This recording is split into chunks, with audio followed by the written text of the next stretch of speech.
Common law and the American government. John Adams said, "Liberty cannot be preserved without a general knowledge among the people." Common law derives from God. Common law comes from God and is the supreme law of the land. In Hebrews chapter 10, verse 16 in the Bible, it says, "This is the covenant that I will make with them after those days, says the Lord. I will put my laws into their hearts, and in their minds I will write them." And in Romans chapter 2, verses 14 through 15, it says, "Indeed, when Gentiles who do not have the law do by nature things required by the law, they are a law for themselves, even though they do not have the law. They show that the requirements of the law are written on their hearts, their consciences also bearing witness, and their thoughts sometimes accusing them, and at other times even defending them." Common law. Common law has a rights theory and a law theory. Common law rests on the framework of core principles, core ideas, and core beliefs. Common law derived its roots from ecclesiastical laws and was formed in England. As distinguished from the Roman law, the modern civil law, the canon law, and other systems, the common law is that body of law and juristic theory which was originated, developed, and formulated and administered in England.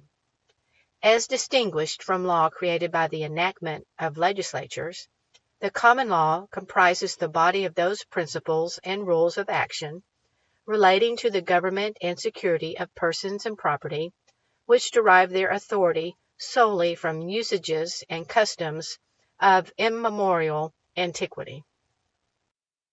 William Blackstone. William Blackstone lived in England and had a profound understanding of the history and principles of the common law. His first lecture on the English common law was in 1753.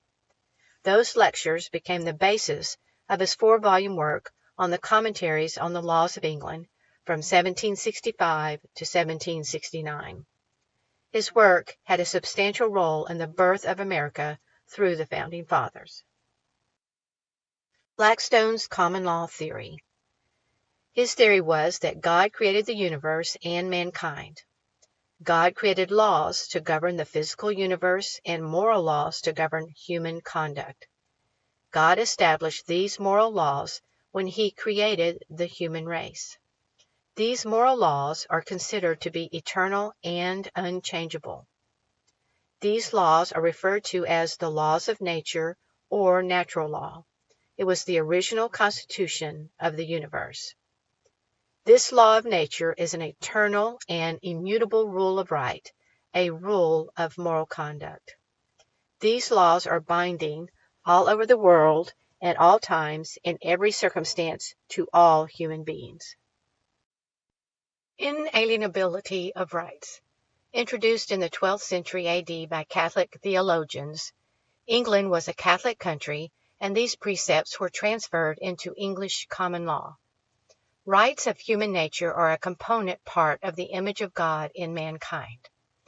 Inalienable means rights that cannot be sold, traded, transferred, conveyed, disposed of, or given away. No human laws should be permitted to contradict these rights. The duty of government is to acknowledge these rights and to protect them through laws and just procedures. Common law rights. The right to life. Each human being has an absolute duty to live one's life for God. The right to property.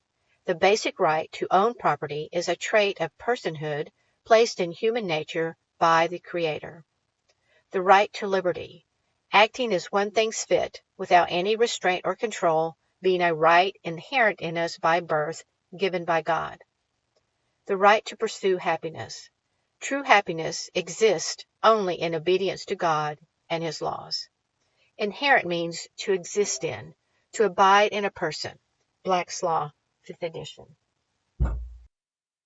Liberty. Trade liberty for safety or money, and you'll end up with neither. Liberty, like a grain of salt, easily dissolves. The power of questioning, not simply believing, has no friends, yet liberty depends on it. Quote from Thomas Jefferson. Declaration of Independence, 1776, states, this is only part of the Declaration, "We hold these truths to be self-evident, that all men are created equal, that they are endowed by their Creator with certain unalienable rights, that among these are life, liberty, and the pursuit of happiness, that to secure these rights, governments are instituted among men, deriving their just powers from the consent of the governed, that whenever any form of government becomes destructive of these ends, it is the right of the people to alter or to abolish it, and to institute new government, laying its foundation on such principles and organizing its powers in such form as to them shall seem most likely to affect their safety and happiness." Unalienable rights means incapable of being aliened, that is, sold or transferred. Order of authority. Number 1, God. God created the earth and the laws of nature. He has supreme authority. Number 2, we the people. God created people. God gave dominion of the earth to the people. Number 3, the states' constitutions. The people created the state constitutions, retaining all individual rights of the people. Number 4, the federal constitution. The states created the federal constitution, retaining rights of the states. Only limited powers were granted to the federal government. The created does not rule over the creator. William Penn said, "Men must be governed by God, or they will be ruled by tyrants." Blackstone's Inalienable Rights and Citizenship. Inalienable rights are given by God, but should be written into law and protected by the arm of the state. The government must fully grasp the meaning of inalienable rights and citizens' right to avoid abridging those rights. Abridge means to lessen, diminish, deprive. These rights must be part of civil law and be enforced as civil immunities, areas which the person is immune from government's reach or misconduct. The purpose of constitutional rights serves as a means for protecting and securing inalienable rights. Inalienable means rights that cannot be sold, traded, transferred, conveyed, disposed of, or given away. The beginnings. The first colonies to write bills of rights were Maryland in 1639 and Massachusetts in 1641. On January 5, 1776, New Hampshire's Provincial Congress adopted the first state constitution. Massachusetts was the last of the states to write and adopt its first constitution, which they ratified in 1780.